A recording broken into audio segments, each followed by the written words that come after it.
All right, let's jump right into this. Welcome to This Explainer, where we're going to tackle a universal struggle that honestly anyone who cares for children knows all too well. We are talking about those daily, exhausting battles over necessary grooming and hygiene routines. You know the ones: the tears, the thrashing, the absolute flat-out refusal to do things like get fingernails cut or put on a face mask. Now, usually we just chalk these moments up to stubbornness, right? But today, we're going to look at this through a completely different lens. We're going to explore exactly why kids resist these routines and, much more importantly, how behavioral science offers us a really incredible evidence-based solution to build tolerance. And yes, absolutely, without the tears. So to really wrap our heads around the child's perspective, I want you to just imagine this for a second. It's a bit like someone coming at your eye with a cotton bud. Now, objectively speaking, a cotton bud is totally fine. It's safe. But if someone suddenly comes at your eye with one, it is literally impossible to hold still. Your body's reflexes just immediately take over. So when we see a child absolutely refusing to have their nails cut, we really need to reframe that behavior. It's not a tantrum at all. It's actually a highly sensible act of self-preservation. A massive piece of this puzzle is something called tactile defensiveness. For some kids, especially those who are sensory sensitive or autistic, the completely ordinary sensation of pressure, like that gentle squeeze at the nail bed right before the clipper snaps, well, it registers as something far, far more intense than we adults assume it does. When we finally grasp tactile defensiveness, it completely shifts the narrative. This isn't just a daily parenting frustration anymore, it's a recognized, very real sensory reality for that child. And if we know their sensory reality is different, we need to pinpoint exactly what's going wrong. So let's dive into Section 1, hitting the tripwires, and why these routines fail. A grooming task like nail cutting actually trips 3 specific psychological wires all at the exact same time. First up is restraint. To cut a kid's nails, you have to hold their hand completely still. And let's be honest, nobody likes being physically restrained. Second, we're bringing actual blades near their body. From an evolutionary standpoint, this is exactly the kind of threat a child is absolutely right to take seriously. And third, it carries a very real memory of pain. Almost every child who fights nail cutting has been quicked, having the skin accidentally clipped at least once. And it really only takes one painful clip to teach that lesson permanently. Add those 3 tripwires on top of tactile defensiveness, and honestly, refusal is the most logical response they could possibly have.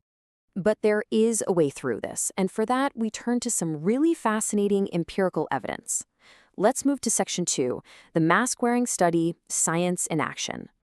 This study was a truly global effort. It involved telehealth training for 6 autistic children spread across Belgium, India, Mexico, and Costa Rica. What's absolutely crucial to note here is that every single one of these kids already had a documented history of challenging behaviors when it came to wearables.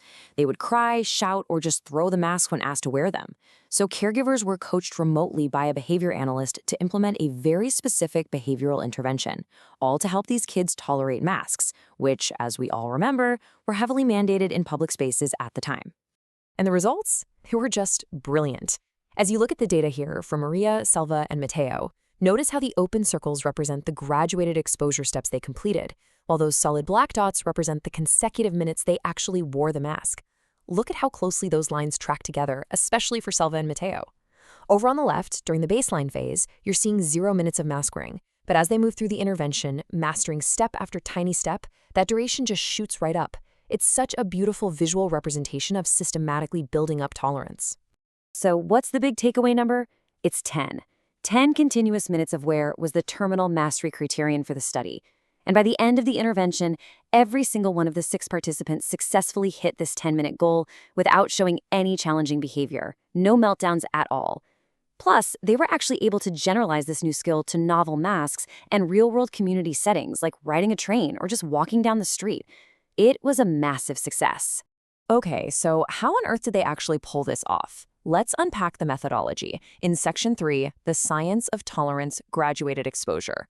The real secret sauce here is a technique called graduated exposure, which is combined with shaping and positive reinforcement. Here's how it breaks down into 4 steps. Step 1, just present the item at a distance. They literally started by placing the mask 30 centimeters away from the child. That's it, no demands. Step 2, model wearing the item. Caregivers showed pictures of favorite people wearing masks and even put masks on themselves. Step 3, build up in tiny, predictable steps. And I mean tiny. The hierarchy had up to 16 steps, moving from just touching the fabric to holding the loops to finally putting one loop over an ear. Step 4, reinforced tolerance of each step. Every single time a child calmly completed a new step, they immediately got praise and access to a highly preferred item or activity. They never forced the mask on.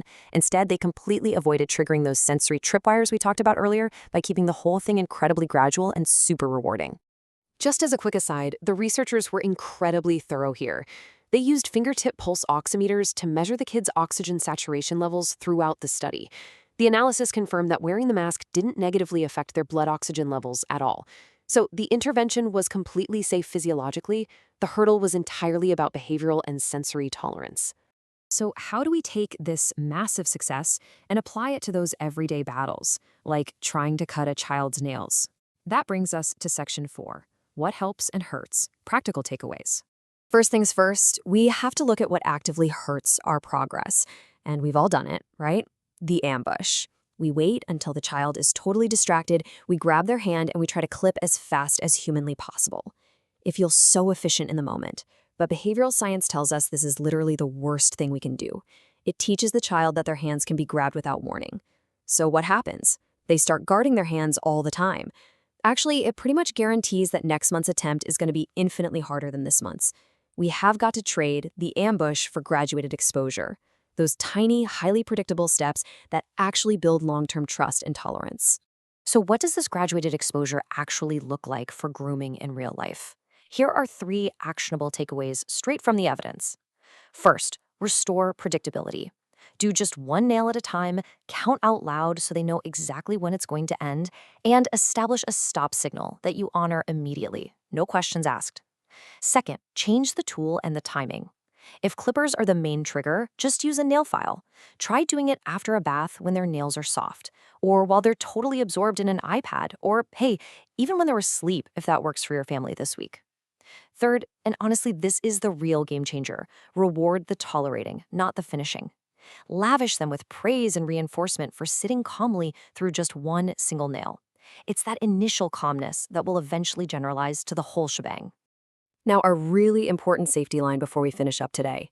While these behavioral strategies are absolutely incredible, if a child's distress at grooming, dressing, or bathing is super severe and it's happening across a bunch of different routines, it might be more than just a stubborn phase. In those specific cases, an occupational therapy sensory assessment can be a lifesaver. As caregivers, our job is to observe and seek professional support when we need it, but we should never, ever attempt to self-diagnose these things. Which brings us to our final thought for this explainer. We've seen firsthand how systematically breaking down a genuinely scary task into tiny, highly rewarding steps allowed children all over the world to comfortably wear masks during a terrifying global crisis. It completely sidestepped their sensory tripwires. So I want to leave you with this question. If graduated exposure can achieve something that monumental, what other daily battles in your own home could you completely transform by just changing your approach and relying on the science of tolerance? Thanks so much for joining me on this deep dive, and I really hope this helps bring just a little more peace to your daily routines.